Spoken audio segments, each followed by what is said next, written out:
All right, everybody, welcome to the Crawford County, Illinois Ghost Hunters Society live talk show. This is episode number 31, and we've got kind of an interesting episode tonight, so hang in there. But we do have some news to announce here pretty soon, too. Some stuff we got to cover, but thank you guys all for tuning in out there tonight. It's going to be a pretty interesting evening. We're going to be talking about aliens and UFOs. So kind of off our topic of ghosts and hauntings, just to kind of give you guys a new perspective on, what we do involving UFO research and even alien research as paranormal investigators. But you can check out our website at crawfordcountyghosthunters.org if you have not visited it, or you can email us at illinoishauntings@gmail.com. We try to answer all emails as soon as possible. We've got a big list, so we apologize if we haven't got to you guys lately. But if you do have an investigation or something out there or a place you want us to investigate, please contact us at illinoishauntings@gmail.com or send us a message on our Facebook page, and we'll try to answer you as quick as possible. You can visit our Facebook page at facebook.com/Crawford County Ghost Hunters. If you're not watching from there tonight, we are also dual streaming, as always, on this program to YouTube. So you can check it out down there. It's YouTube. There we go. /Crawford County Ghost Hunters. Again, music tonight is by the Midnight Syndicate. We've got permission to use their music, and all rights reserved there, used with permission. So if you guys like scary music, definitely check them out, midnightsyndicate.com. You can check their website out and give them a like. We're going to get right into our talk show tonight, but first off, guys, got some really sad news as of right now. It's been a sad day for me, and I know the rest of my team, but I don't know if you guys out there have heard. I'm going to try to get to where I can get to my comments to check this before I go into tonight's topic about UFOs and aliens. I first want to talk about this. Our longtime team member and my friend, she was ghost hunting with me for years and was on my team for years. Is having some serious problems tonight, fighting for life. Rebecca Nighty, also known as Becky Nighty. If you guys have seen her on my show before, seen her on our live feeds, she was found at the bottom of her basement steps, pretty much unresponsive, and they have got her at Carl Hospital. So I don't know what the outcome of this is going to be, but I'd like everybody to, put Becky Nighty in your thoughts and prayers tonight. They believe she suffered a severe heart attack. That's what I've been told after just getting over COVID-19 and pneumonia. So everybody think about Becky tonight. Send your thoughts and prayers out to Becky and her family, because she definitely needs it. She is fighting for her life tonight. So let's hope she recovers. But I just want to put that out there first, guys. And we're all thinking about Becky tonight. So I apologize. I had a slow start. Part of it was over that today. I was talking to some different people regarding her and everything. So kind of got on here late tonight, and I apologize, guys, but we're going to get right into the show here and talk about UFOs and aliens in tonight's topic. But first, I do want to tell you, last Saturday night, we did investigate Pine Lawn Manor with some people from the Chicagoland area, some fellow ghost hunters. I don't know if you guys seen our picture, we posted on the page earlier. Regarding that, we did go to Pine Lawn. They had never been there before. So far this year, during 2021, we haven't experienced the activity at Pine Lawn Manor that we experienced, in 2020. 2020, I think, was probably the year. I don't know if it's just too cold right now or if it's on a cycle, but we haven't experienced any of the like crazy marbles being thrown, pennies, coins like we did from September to December of 2020. It seems to have slowed down a lot. Now, me and Amanda Roughton, we were in there. This was this year, probably right before we went in with members, the Chicagoland group up there. Me and Amanda Roughton were in there, and as we were leaving, one night, we heard like what sounded like something being thrown around in the front foyer. I mean, it sounded like a rock, being shot out of a slingshot right as we were getting ready to leave. Hey, Kathy. It's like Kathy's joining us tonight, and Greg. Kathy's one of them that was with us at Pine Lawn here this past Saturday, so I'm glad she's watching there tonight. But yeah, we were, when me and Amanda were in there last, as we were leaving, it was almost like, hey, we're still here type of a thing. Because now we looked behind a table and we did find a marble, but I cannot confirm whether or not that marble was thrown by a ghost or spirit previous to, like 2021, if it happened back in 2020 and we just didn't find it until now because it was kind of back behind this table in the front foyer. But we definitely heard an unexplained sound as we started to leave. Something got our attention. I have no idea what it was, but I mean, it sounded like, again, a rock coming out of a slingshot. So trying to read your comments here. Text me if you're going to Pine Lawn Manor around the 20th through 26th. If they want to go, Jody York. Okay. Yeah, I'll definitely get a hold of, a lot of people that want to go there, definitely get a hold of me and message me. But we're not finding the activity like we were. I don't know if it slowed down, stopped, but it definitely sounded like, something got thrown at us as we left, me and Amanda. So that gives me hope that they're still there. And maybe this is just on some sort of a cycle. And we're kind of in, no pun intended, but a dead cycle with it right now. And there's not as much activity happening. Maybe the cold environment restricts some type of paranormal activity and it needs a warmer environment. I don't know. We've come up with a lot of theories as to what's going on in there. But that's what's going on with Pine Lawn. But yeah, we want to thank the group from the Chicagoland area that came down and ghost hunted with us this past Saturday night. Kathy, Mikey, Michael, trying to think of the others. I'm sorry, I'm probably forgetting a couple of you, but we had fun, and that's all that matters. We did hear a lot of noises though in there. We heard like a lot of sounds, some banging sounds, a couple sounds which I thought was like a door. Maybe it sounded like something scooting. And one of my team members thought he seen an apparition of a head poke out in one of the doorways.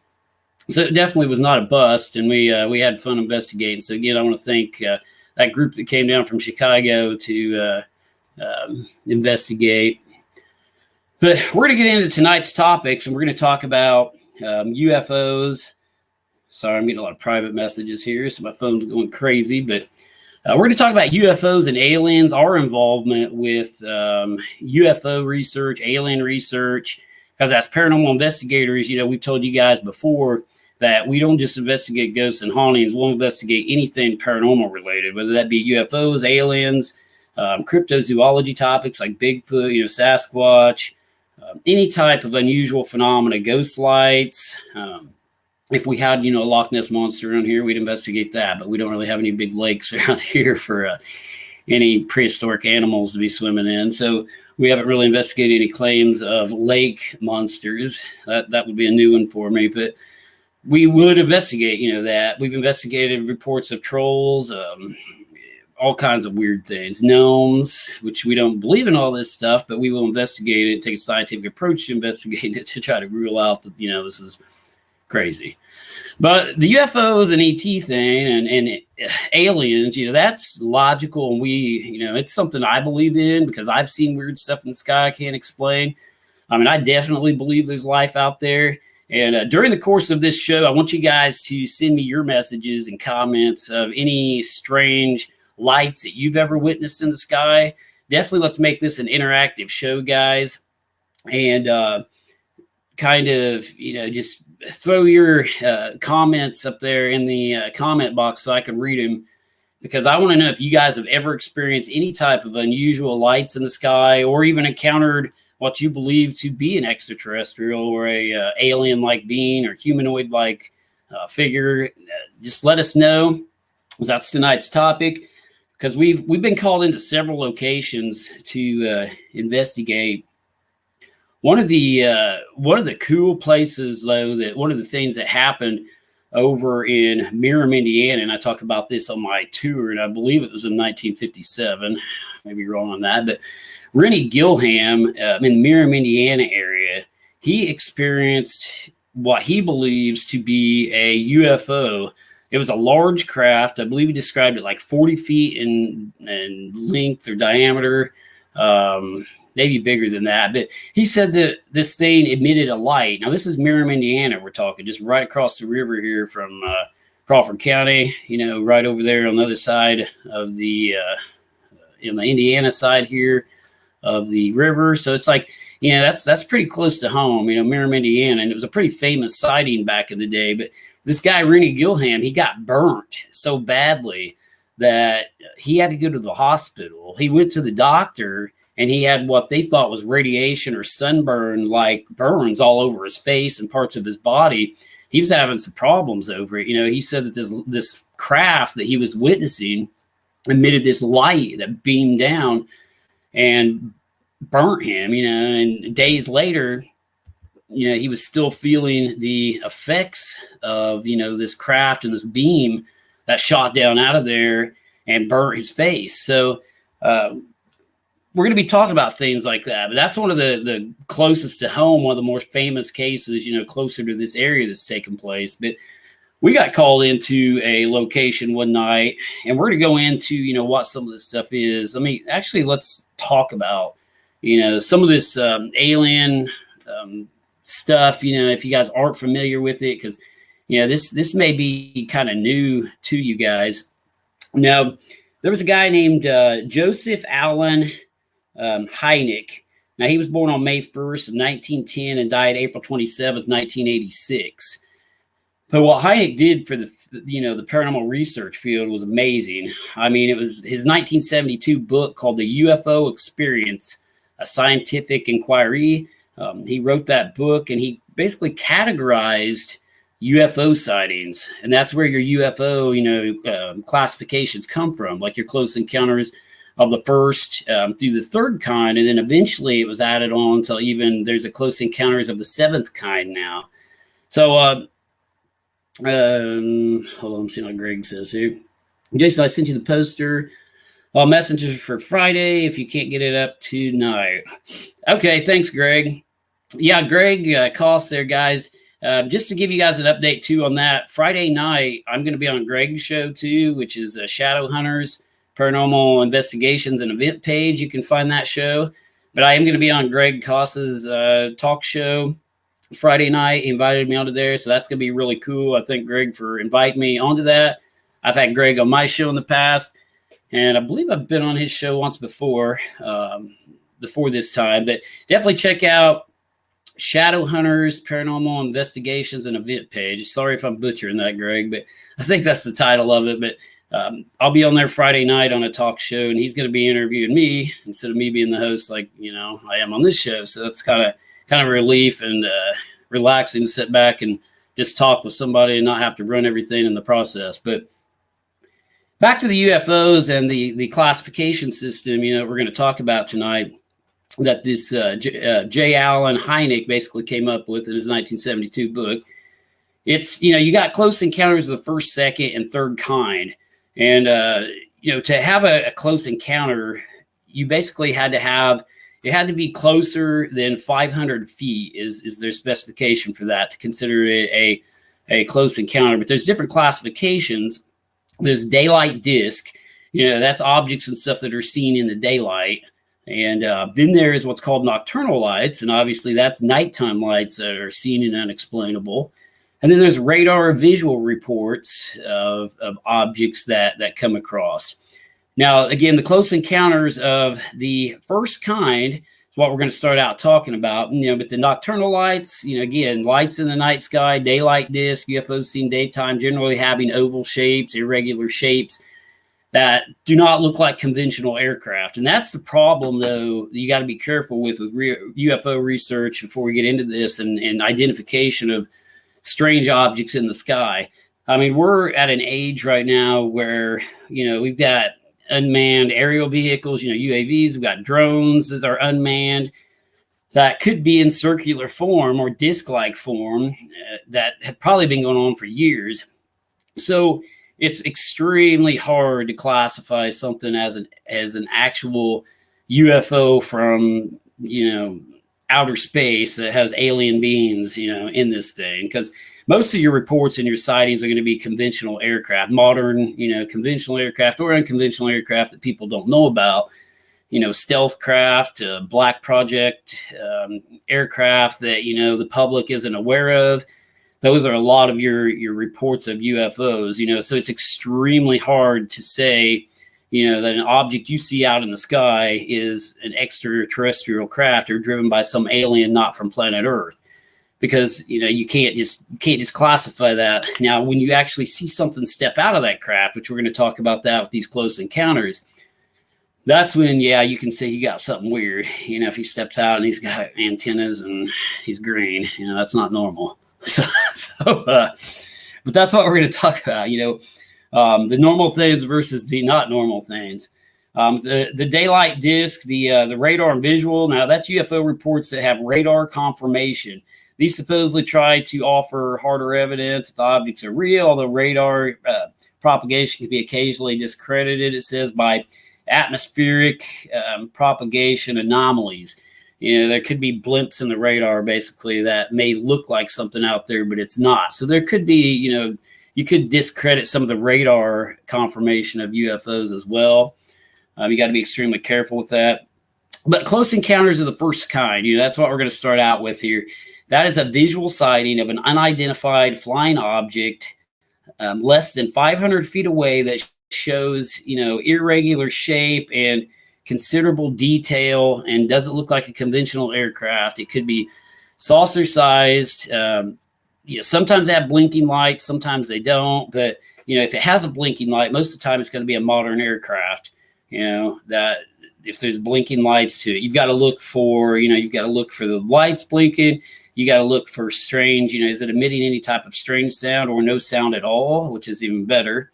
There's no sound of the jet propulsion or engines or propellers or anything like that. If you can't hear anything, that's a good thing, but it could be far enough away that, you can't hear it. But if it's closer than 500 feet, you're going to be able to witness, hear, and see this stuff. Is there any strange smells? Is there any strange lights associated with it? Can you see anything inside the craft? That's another thing to look for.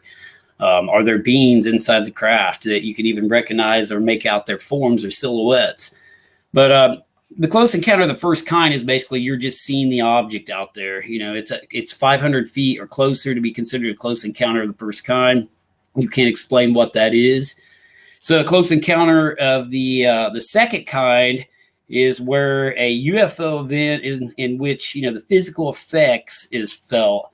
There could be vehicle electronic device problems, animals being affected by it. There could be burn marks on the ground, a beam of light coming out, that could be caused by, a close encounter of the second kind, like Rennie Gilham experienced in Merriam, Indiana. He experienced that beam of light hit him. That would almost be considered a close encounter of the second kind there, because he physically got affected by the UFO and the beam that hit him.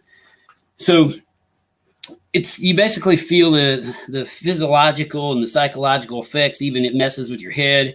That could be a second, in which they've got more classifications on up and kept some of them kind of thread into each other. But some sort of physical trace, like impressions in the ground, that could be considered a close encounter of the second kind. Even like crop circles, we deal with those a lot of times. A lot of people have reported crop circles to us, and we've investigated those over the years. A lot of times those are faked. They are definitely done by fakery. So, a lot of people will get boards and they'll put plywood or 2x4s, like on their feet, and put a rope there, and they will stomp down the crops in a circle. And they'll make this device to do that. So a lot of crop circles are faked, unfortunately, but some of them are so crazy in their design that, you got to wonder how they were even faked. But we have investigated those over the years. And what we look for, when we're investigating signs of crop circles or any type of alien landing, which would be kind of a close encounter the second time because you've got physical evidence of a burn site or impression in the ground, we look for radiation. Is the circle, radioactive? We check it with Geiger counters. We also check it with EMF meters to see if there's any type of strange electromagnetic fields associated with it. There could be some type of magnetized objects, in the ground or even in the sky. Our tri-field EMF meters, we have a wand on one of our models of our tri-field EMF meter that's supposed to detect magnetized objects in the sky, even such as a UFO in theory. It'll also detect like incoming thunderstorms, any type of electrical activity. Some of these tri-field meters we have are extremely sensitive. We hook the wand to them, it increases the sensitivity like 100 times, when you've got that wand out there on a tri-field meter. But you got to have the right model meter to do that. But, we check for that type of stuff. We check for burns, for the crop circles too. We check to see if the plant stems have exploded by burning or if they're just broke over by like either a human or animal breaking it over. But you can definitely tell the difference because there's like these little nodes that get hot and explode in some plant stems. So you can look at the plant stem and pretty much tell if it's a legitimate case or, somebody's actually just hoaxed this and knocked it down with 2x4s. So, but crop circles are things we've investigated over the years as long as hold on, I'm reading here.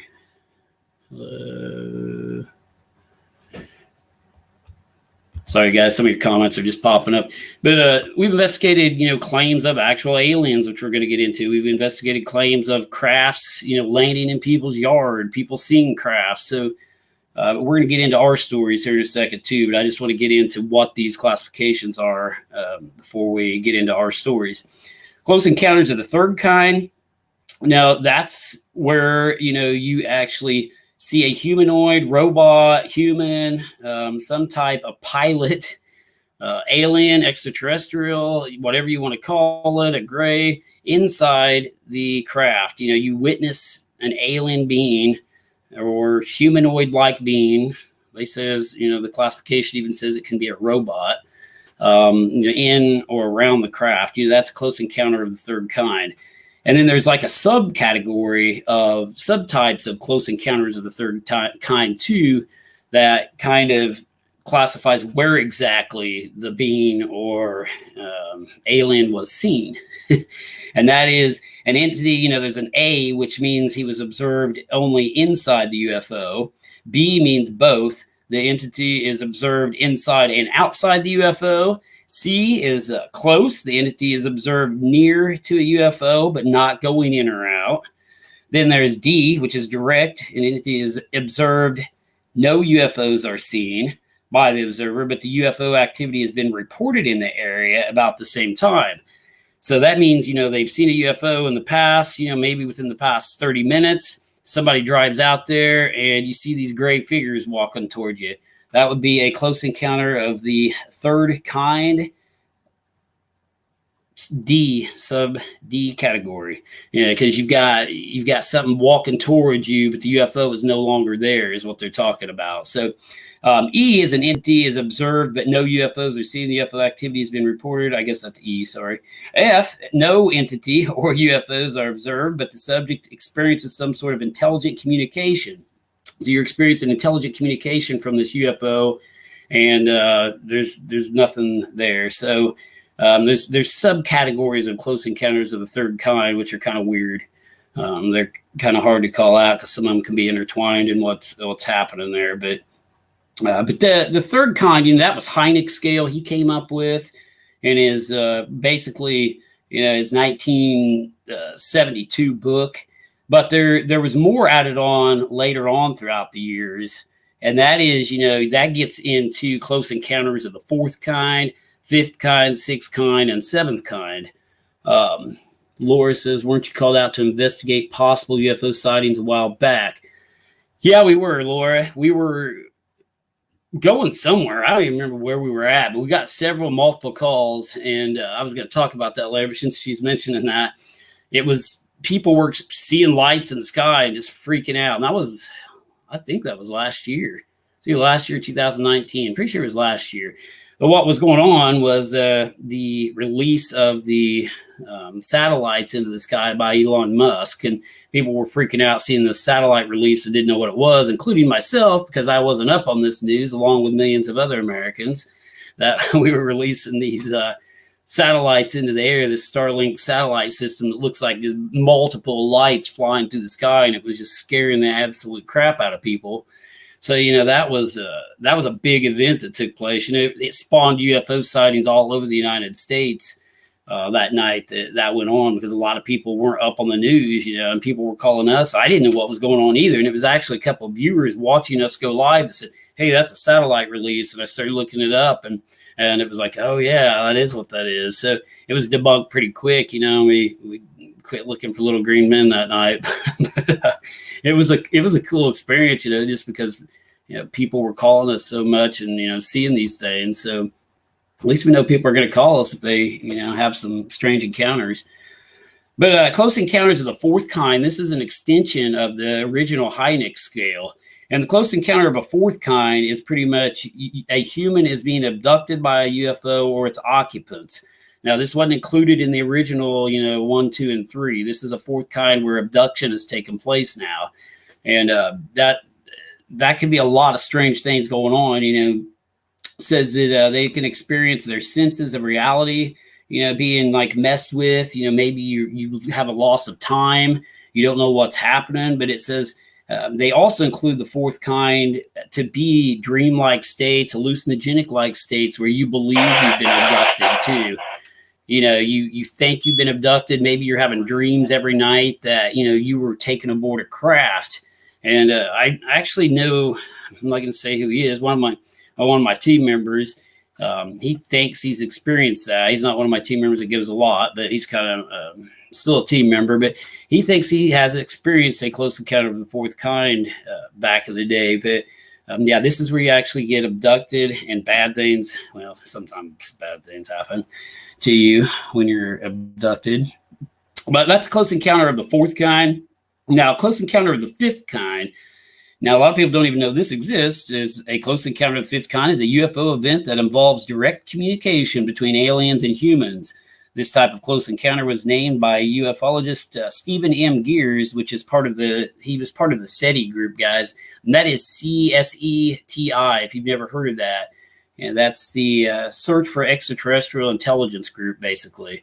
That's what that stands for, the SETI program. And he came up with this classification. It's described as bilateral contact experiences through conscious, voluntary, and proactive human-initiated cooperative communication with extraterrestrial intelligence, basically. So that's what a close encounter of the fifth kind is. It's basically communications with aliens through some type of, they even use satellites. They would send up, signals out to space and, see if they get any signals back, radio signals. I believe they even think they made contact on one occasion where they received a signal back that they cannot explain to this day. I'd have to do some more research on that. I don't remember what year that was, but they actually did get some strange results out of that where they got a signal back that they had to interpret. So kind of weird. They're not sure to this day what caused it, I believe. Close encounters of the sixth kind is what is called, it's a death of a human or animal associated with a UFO sighting, though this could be considered a more severe example of a close encounter of the second kind, where, you have the beam coming down, you have burns, you have things affected by that beam in the second kind. Well, close encounter of the sixth is you actually have a dead cow. He's all bloated up and burnt, and his eyes are missing, and there's razor cuts on him that no doctor could make. So that's like, close encounters of the sixth kind. You got something dead, and that happens a lot. We get a lot of reports of dead animals out in the field for no reason. People have had that happen. Around here, they've had it happen all over the place. With just strange marks, and that could get into another show we're going to do here eventually, which is going to be on cryptozoology, cryptids, Bigfoot, strange things like Dogman. But when you find an animal that's got weird markings on it, whether it be claw marks or straight line cuts, like it looks like it's been done, with laser precision, those laser precision marks that don't look natural are the ones we're looking for like alien type close encounters of the sixth kind stuff. We're not looking for claw marks or bite marks to the neck. We're looking for, like burns, precision burns, missing eyes. It looks like they've been burned out, maybe reproductive organs or reproductive parts have been removed or gone. That's a common occurrence in, people that report their cattle mutilations with alien and UFO type phenomena. So that'd be a close encounter of the sixth kind. Now, close encounter of the seventh kind is the last kind they list for right now. And that's a creation. Now, this is really strange, guys. So the creation of a human-alien hybrid, either by sexual reproduction or by artificial scientific methods. So you do not want that to happen. That's pretty much, you've got abducted and they probed you with something. I don't know what, but they probed you. Because that's a close encounter of the seventh kind, and you're probably pregnant with an alien hybrid baby. But yeah, that's what they're talking about. There's a creation of some type of alien hybrid, whether it be through sexual reproduction or them, artificially inseminating females while they're abducted by UFOs, and that's what they're talking about. Though there have been cases where people have had implants put in them too, which is another UFO-like phenomena. People claim they've got alien implants. Some of them are little black squares that they do not know, what it is.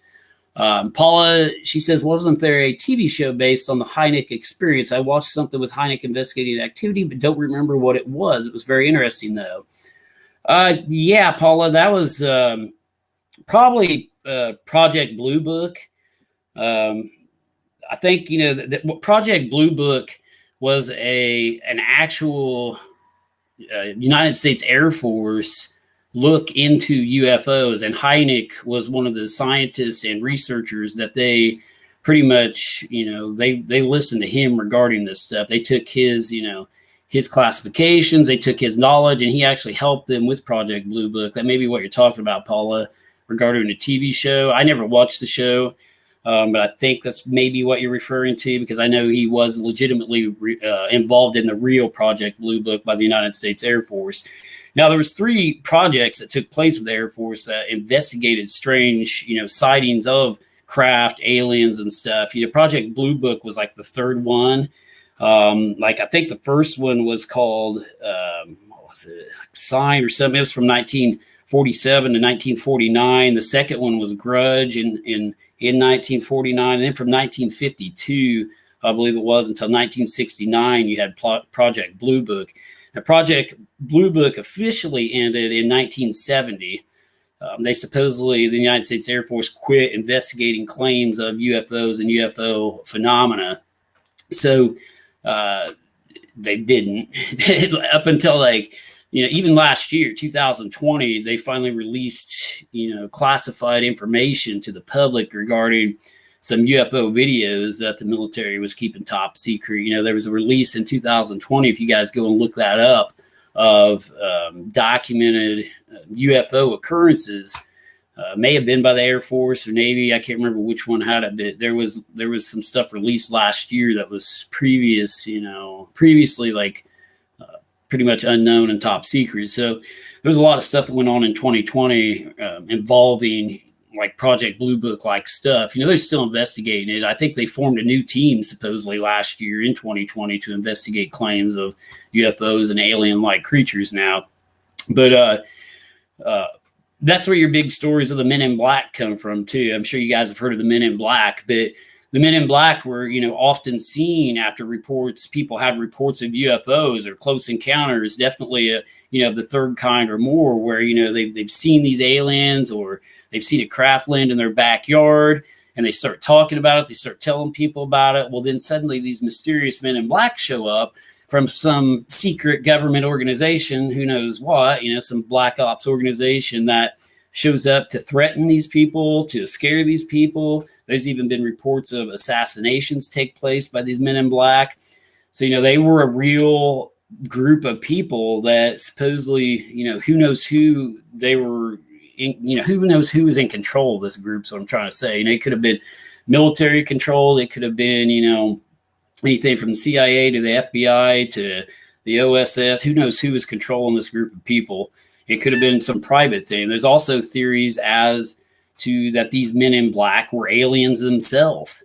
And, when somebody got too close to their craft or releasing information about their existence, that these men in black would show up and either assassinate, kill, threaten these people. But there's some videos where there's a pretty famous video, if you guys look it up on YouTube, where there's some guys in black hats, black trench coats, sunglasses. They come in and they do not look human once they look up at the camera. That's where the whole legend came from, that they're aliens themselves coming to warn these people, not to talk about this stuff. But pretty strange phenomena itself, the men in black. Wasn't people going to raid that hangar last year? Yeah. Robbie's talking about Area 51, I believe. That was a big ordeal that went on, too. People were going to mass raid Area 51, break down the gates and see what kind of government, what the government's hiding in there. Is a big conspiracy thing. They think, there's alien craft or even a base there at Area 51. And there's a lot of stuff, a lot of places that develop top secret aircraft, like Skunk Works. There's DARPA that develops, black projects for the military. Lockheed, when they first came out with their, supersonic aircrafts and everything, people were thinking that these were UFOs, the stealth, the F-117 stealth bomber. They thought all this stuff was, UFOs when they were seeing it at night. It was flying over, Area 51. But, Area 51 could be a top secret, research area facility for unconventional and top secret aircraft, or it could be alien in nature, like they're saying, and there could be aliens running around in an underground facility. I don't know, but that's what he's talking about there, I think, Robbie. But yeah, they were going to raid that last year or the year before. I'm not sure what happened, but I know when you get close to the place, there's gates, and they will come out in vehicles, unmarked vehicles, and they will shoot you if you cross those gates. So there's something there that they don't know. They don't want you to see for sure. But yeah, don't go there. Don't go beyond the gates anyway. There used to be a hill that you could climb nearby that you could look down upon Area 51 with binoculars and see some of these strange experiments going on and see, strange aircraft taking off from there at night. But I think they've even shut that hill off and made it top secret now. And I don't think you can even climb that hill to use telescopes or spotting scopes or binoculars or anything now to see anywhere close to Area 51. But Jennifer says there was a movie that came out a long time ago about a guy from Kentucky who was abducted by aliens, ship witnessed by several people, and something just blocked my comment. Don't know what that is. Weird. Now I can see your comment. Sorry, Jennifer. Supposed to be a true story. You may be talking about Close Encounters of the Third Kind, Jenny. That was a really famous, popular movie with UFOs too that was based upon true events. But there was also the story of Betty and Barney Hill. They're one of the most, you guys, that's a research project for you guys too. Look up the story of Betty and Barney Hill. And I can't remember off the top of my head when that supposedly took place. But they were supposedly abducted by aliens, taken aboard this craft and everything. It's one of the most famous, UFO cases out there. Again, like I'm more of a ghosts and hauntings type of guy. So UFOs is not my expertise, but we do get ourselves involved in it a lot of times, so we have to know a lot about it. But the Betty and Barney Hill case, look that up, guys. That's a pretty famous case out there where there was some pretty legitimate evidence that took place. But that was Close Encounters of the 1 through the 7th kind. And then you've got different types of beings that are described too. Once you encounter something like a humanoid-like being or an alien-like being, you've got different types of I guess, alien figures, people, humanoids. They're called, tall humanoids. There's the Flatwoods monster, which is a tall humanoid with a spade-headed shape. Now, some of these are uncommon and some of them are pretty commonly reported, like the next one we're going to talk about, which is the gray. You know, that's the common gray alien everybody reports. You know, that's the one people see, you know, have the big black eyes. But a gray is a gray-skinned humanoid, usually 3 to 4 feet tall, hairless, with large heads, black almond-shaped eyes, nostrils without a nose, slits for a mouth, no ears, and 3 to 4 fingers, including thumb. Grays have been the predominant extraterrestrial beings of alleged alien contact since the 1960s. And that is supposedly, if I remember right, I think that's the ones that supposedly was in the Roswell case. You know, that one of the most famous, you know, UFO incidents, which I'm sure you guys have heard about, the Roswell crash. I think that was July 7th, 1947 is when that took place. But there was a lot of controversy involving that. You know, was it aliens? People, they came out with a big cover-up later that said it was a weather balloon. But Roswell has been the ongoing, you know, UFO story for years because they supposedly found bodies. You know, they found aliens. And people claim that from that Roswell crash, a lot of our technology advanced after that. If you look, you know, from I believe it was 1947. I may be wrong on that, but from 1947 on, you know, they say our technology started. Yeah, Fire in the Sky. Sorry, I'm reading comments and talking. I'm getting all off subject here, but Fire in the Sky was one of those movies. Greg, you're right. But Roswell, you know, our technology advanced. Did they find a UFO? That's the big conspiracy theory here.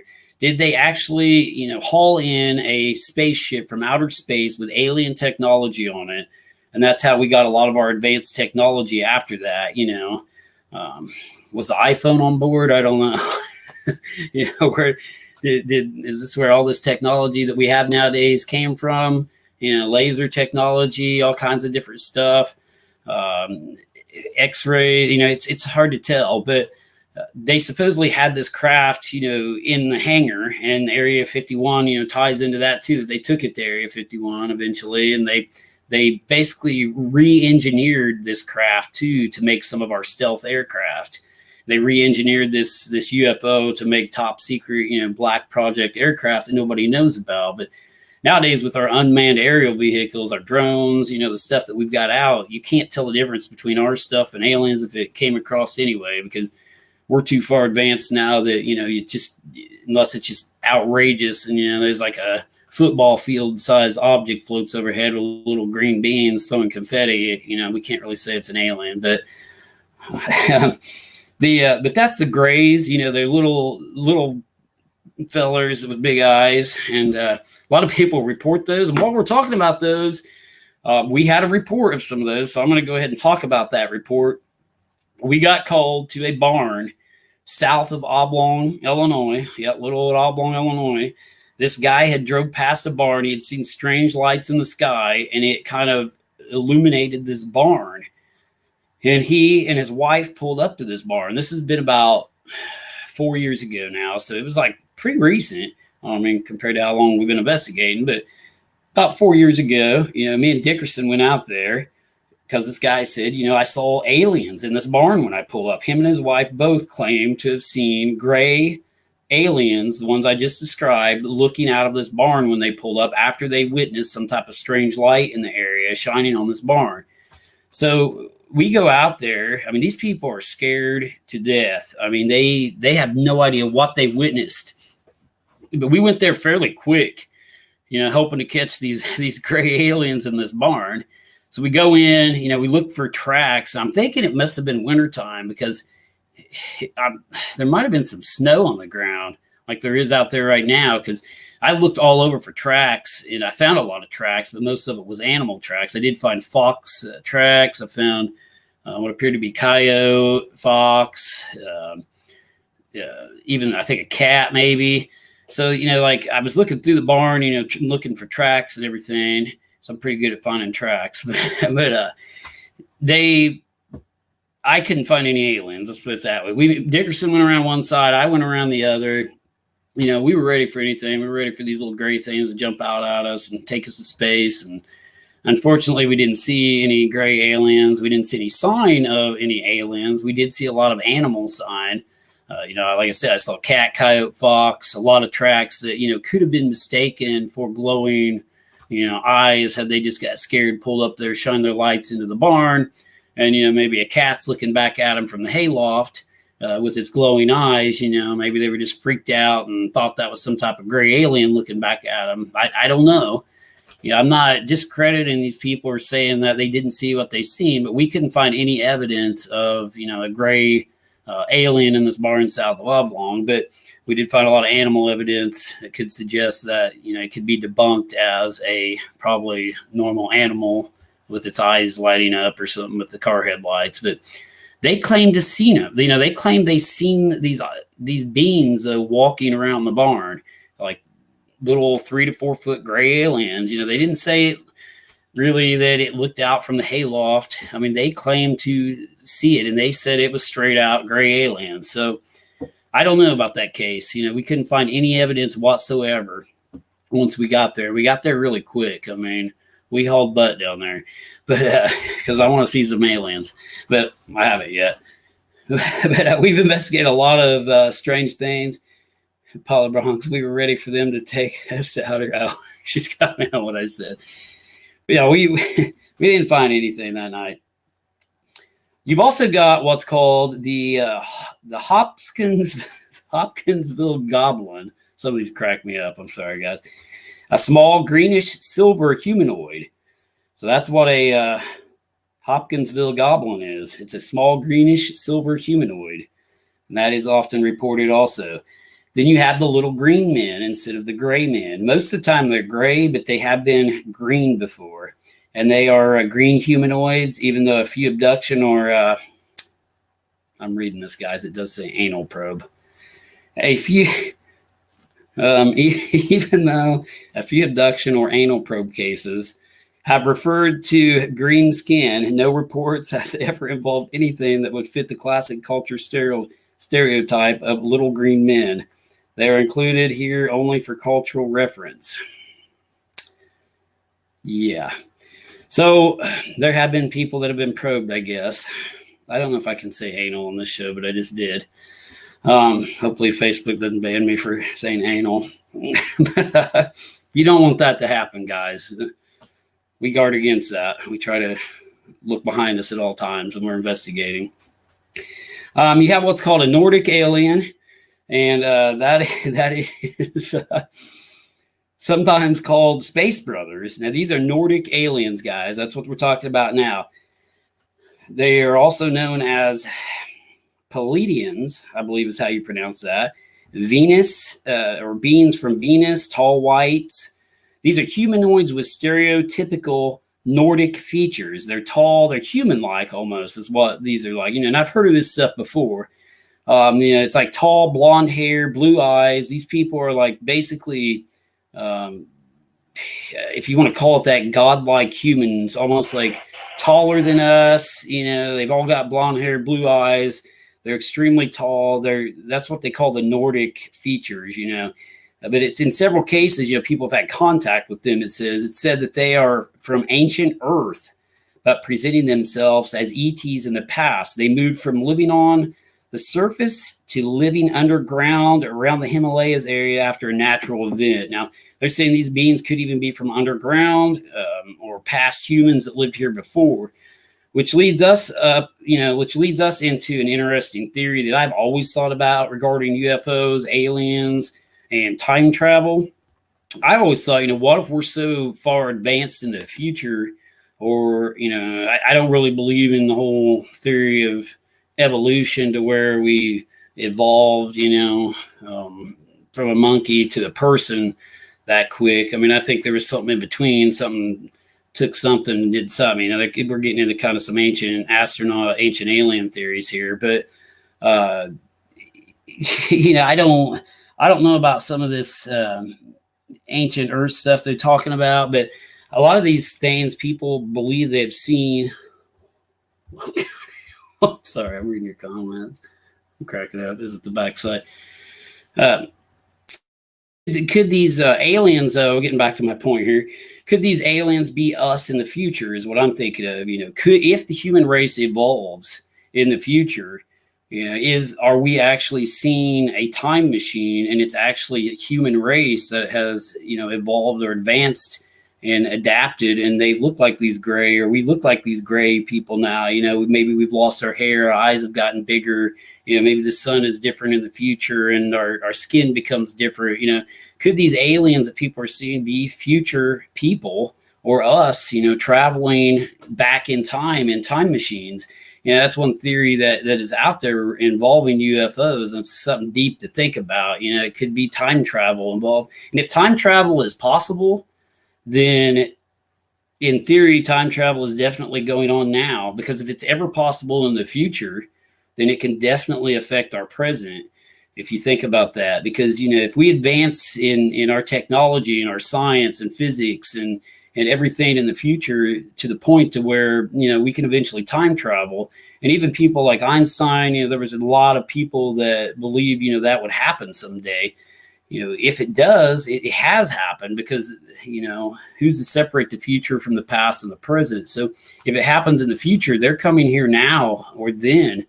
Even back in the ancient Egyptian days, the ancient Egyptians reported seeing, fiery chariots or fiery objects in the sky that they couldn't explain. Our modern day, aircraft could be described as that. Maybe there's time warps or tears in the dimensions, or the time, basically time, to where these Egyptians were back in the day walking around the pyramids. They look up and see a stealth bomber go through. Somehow it's some type of tear in the fabric of time, and they've just seen into the future and seen one of our aircrafts. Same thing could be happening with us with future aircrafts. There's a lot of theories as to what UFOs can be. There's a lot of time travel theories, dimensional theories, wormhole theories. It gets pretty deep, and it gets into science, quantum mechanics, physics, to study wormholes and different stuff that, could affect us in multi dimensions. Science has came up with many, pretty much they've found a lot of different dimensions.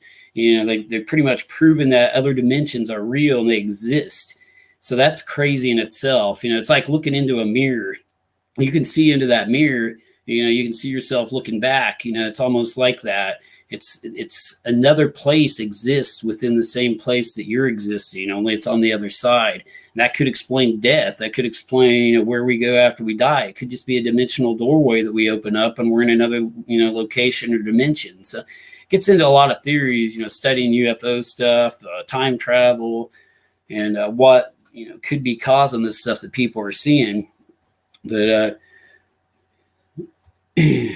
yeah, Cleary, it could be happening right now. There's other dimensions that are going on at the same time ours is. We could be in another dimension right now, is their theory behind some of them. There's so many weird theories out there too. There's a matrix theory, if you guys ever want to look that up, or simulation theory, that this is all virtual reality that we're living right now, that we're basically in this big video game or virtual reality game, and it's not even real. So, if you start thinking about some of this stuff, it's pretty scary, but you got to look up a lot of stuff, to understand that. And the matrix theory, the basically the simulation theory that we are supposedly into is kind of conspiracy stuff. But Aborigine myths, yeah, it dates back. UFO reports date back to, you name it, there was reports of UFOs. So that means they've been here long before us, and probably long after this planet will exist, because us as human beings, the way we're going, we'll probably destroy ourselves quicker than, we could advance to go onto other planets. I truly think, we'll be lucky if we make crafts to travel to other, dimensions and planets, because we're too dumb. We keep fighting and destroying ourselves. So, but they've seen them in the past, like he's talking about. We talked about the Egyptians. The Native Americans had reports of strange crafts that they would see in the sky. So even biblical reports, the Bible talks about the fiery chariots in the sky, and different eyewitness accounts that could be UFOs. We're getting into ancient astronaut theories and ancient alien theories here. But what did they see? Were they describing some type of alien craft in biblical times even? So, there's been reports, from years of this stuff. But one of the cases we investigated too is over by Flat Rock, Illinois. This was where this guy, he was outside one night and he seen a UFO land in his field out behind his house. Again, he said it sounded like a big thunderstorm, like just crashing and like this rolling thunder sound. And he looked out and he saw multiple lights in the field, and he saw this craft land out in the field. And he said it sat there for a long period of time, and he was so scared he didn't know what to do. And he said then it just shot straight up in the air and took off. I said, well, why didn't you take a picture of it? And he goes, well, I was just so scared, And again, that comes back to my theory me and Dickerson talk about all the time. Why is there not a lot of pictures of Bigfoot? It's because when you see Bigfoot, you're sitting there like, oh my God, that's a Bigfoot. And you don't think about getting your camera out. You're just awestruck by the event that's taken place, that then, when he walks off and he's in the woods hiding again, you're like, dang, I should have got my camera out. I think that's the same thing that happens with a lot of these events. People are just so in awe of the event that they're seeing, they forget things like that. Or there's reports with aliens and alien abduction, UFO sightings, where people's their minds have been like wiped out. They can no longer remember the event. There's missing time. They know something happened, and that may be some of the cases where later on they have nightmares and slowly remember the process that happened to them if they were abducted.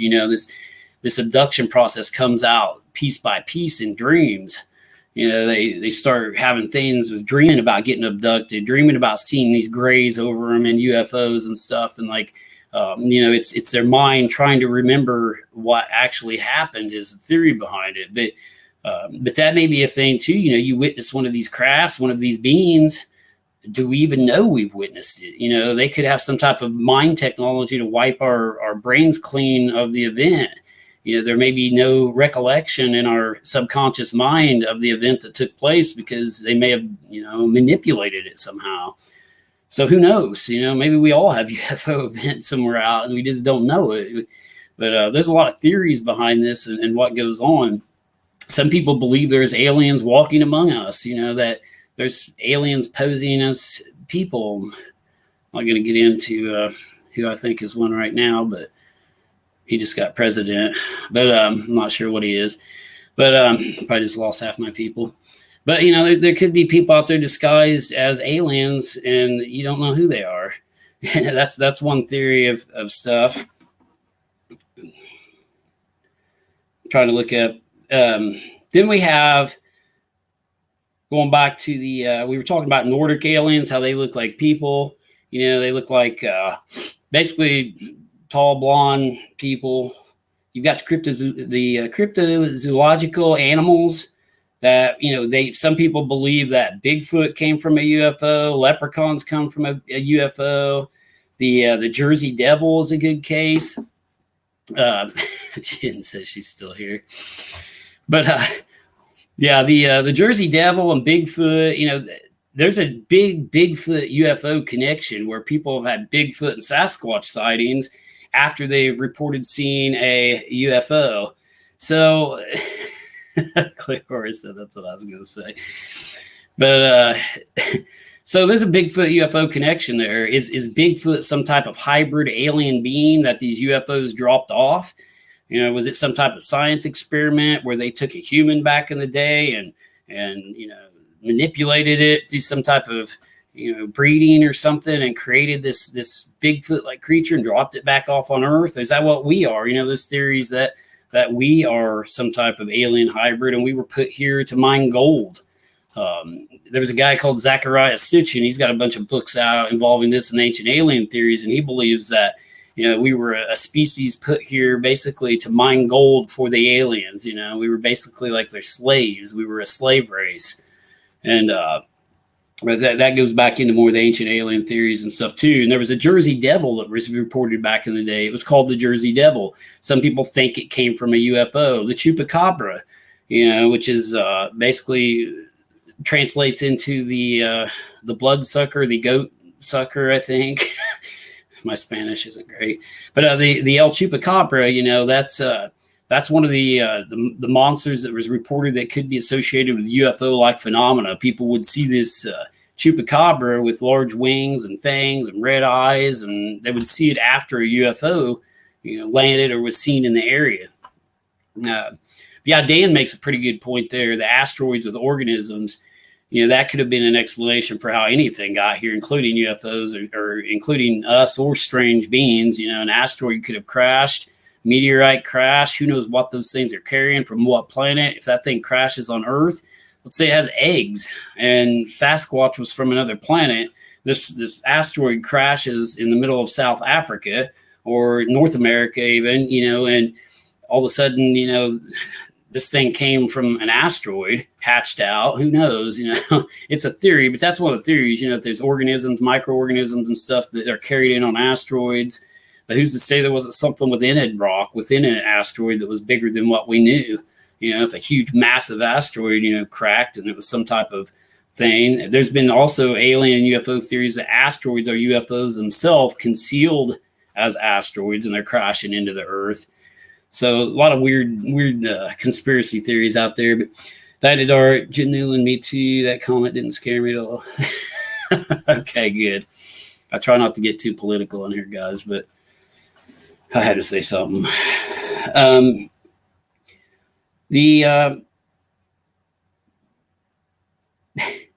There's reptilians and reptilian-like, humanoid people that have been seen out of UFOs also.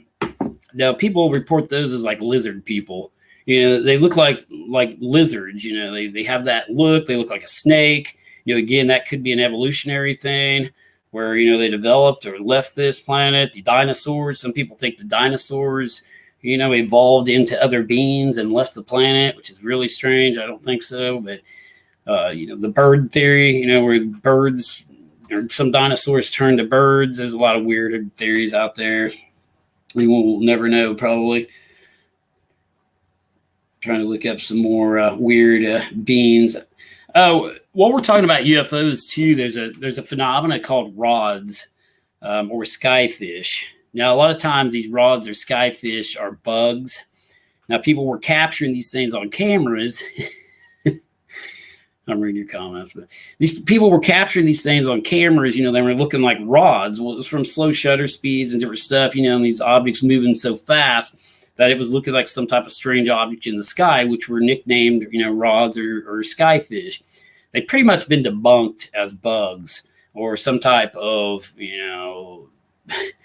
even birds flying fast in the sky. There's a lot of stuff that could cause, anomalies that look like rods. But I want to talk about that real fast because that was a big thing, probably about 10 years ago. People were getting pictures of rods, rods in the sky. Another thing that's often mistaken for UFO-like phenomena is ball lightning. Ball lightning is still kind of misunderstood today by science, and how it forms basically and some of the things that it can do. Ball lightning, it's almost like a plasma ball that shoots through. People have had it shoot through their living rooms while they're watching TV and like blow a hole in their TV. People have reported balls of light entering their window, and just going straight into the other wall and burning a hole in the wall. And it was reported to be ball lightning. So natural weather phenomena that's still misunderstood, there could be some type of weather phenomena we just don't know about today, that could be causing some of these sightings too of strange lights that just disappear. So, there's a lot of theories as to what, UFOs and these strange lights could be. But going back into, some of the sightings, one of the main sightings that I investigated too, and I actually witnessed, was probably, I would say it was from about 2001 to 2005. And it seemed to happen in September every year. So that makes me think it was some type of training or something going on. But from September to probably November, for about a 5-year period, people were reporting strange lights in the southern sky. They were like orange balls of light that lit up in like formations, like a triangle. And like some of them looked like just basically a semi in the sky even. Just like lights just lighting up all over the place. But I did witness those on like 4 or 5 different occasions because people were reporting them, told me to go outside and look to the south, and I seen it happening. Some people called like Channel 10 News and was reporting it to our local weather guy. His name was Kevin Orpert, and Kevin Orpert's explanation for it was military flares. But I'm telling you what I seen was not military flares, because he's saying some of them went up. None of them drifted down. Some of them actually traveled up, sideways. They didn't drift down or stay right there and then fade out. Some of them were lit up for a long time, so I don't believe they were flares personally. But it was just orange lights that would light up in the sky, like one after another, like boom, boom, boom, boom, in a big line. And sometimes it would be in a big triangle formation. Now, my only natural explanation for it is it could have been some type of training, Air Force training, to where what we were actually seeing was the afterburners of jets, as they turned around and you see the basically the afterburner out of the back, or, the big fire, basically. So I don't know. I don't know what it was we were seeing, but I guess you could call it a UFO still, because it was unidentified to me. And there's a lot of reports of it. It was called into Channel 10 News, Channel 2 News. There was a lot of activity involving it. There's also been reports in this area of a green light being followed by a helicopter. Now, I've never seen that, but I know some people that are pretty, legit people, and they claim that they seen a big ball of green light, and then right behind it was a Black Hawk, which is pretty strange. They said it was like a Black Hawk helicopter following this thing right behind it at high speed, almost chasing it. And that's been reported on 2 or 3 occasions in the Crawford County area. So pretty weird. We were investigating a cemetery over in French Lick, Indiana, the Floyd Pruitt grave one night, me and Dickerson, and we heard some strange things, seen a light, and saw a couple military helicopters fly over in the middle of the night too, which was really strange, over the Hoosier National Forest, basically. So, that's another thing. Do they investigate reports and fly after these objects, or do they know these objects are there and it's military and they're just guarding them? So, there's a lot of theories as to what it could be. But have you guys out there, have you ever had any experiences with, seeing any strange craft in the sky? Had any abductions?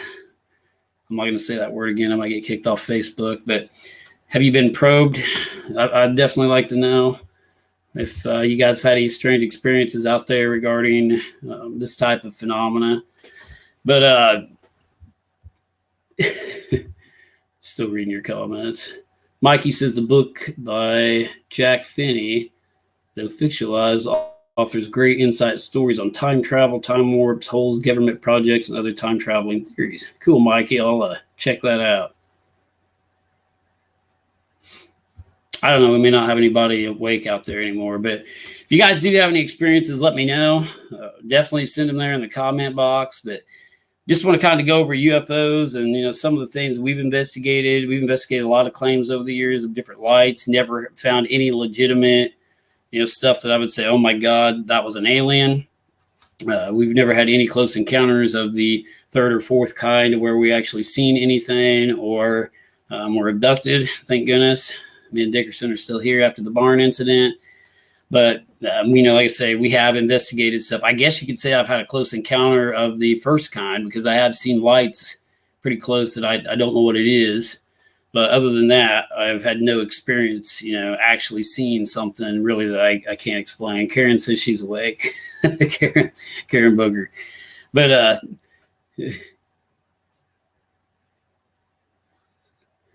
what are you saying, Jen? Tell us your closest unexplained.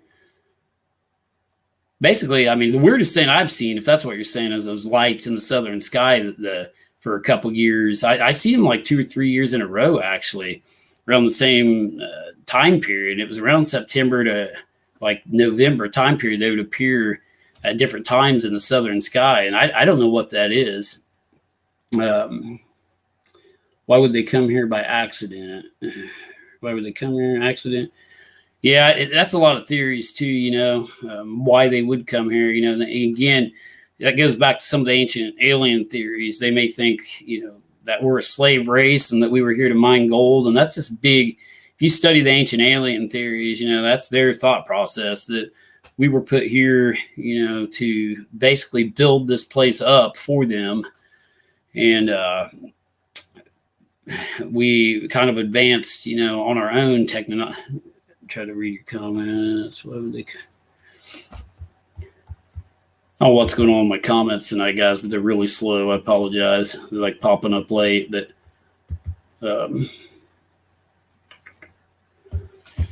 all right.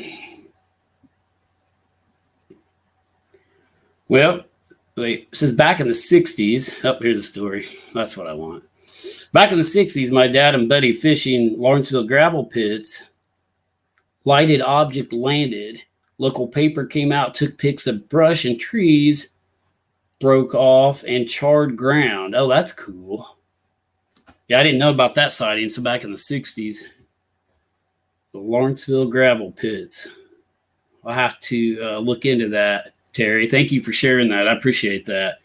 Yeah, if you guys know any other local stories like that, definitely throw them at me or email them to me later if you come up with any, because we're always looking for like local stories, even if it's way back in the 60s, like she's talking about.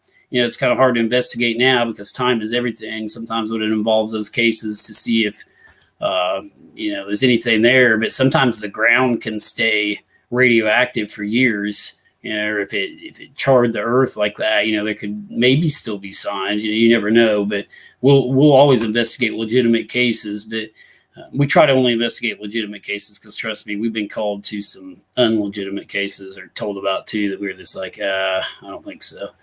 But Dan says, wait, so if you were slaves, what happened over the years to make us free now? I have no idea, Jen. I never have seen any aliens, but have seen a few questionable people in Walmart.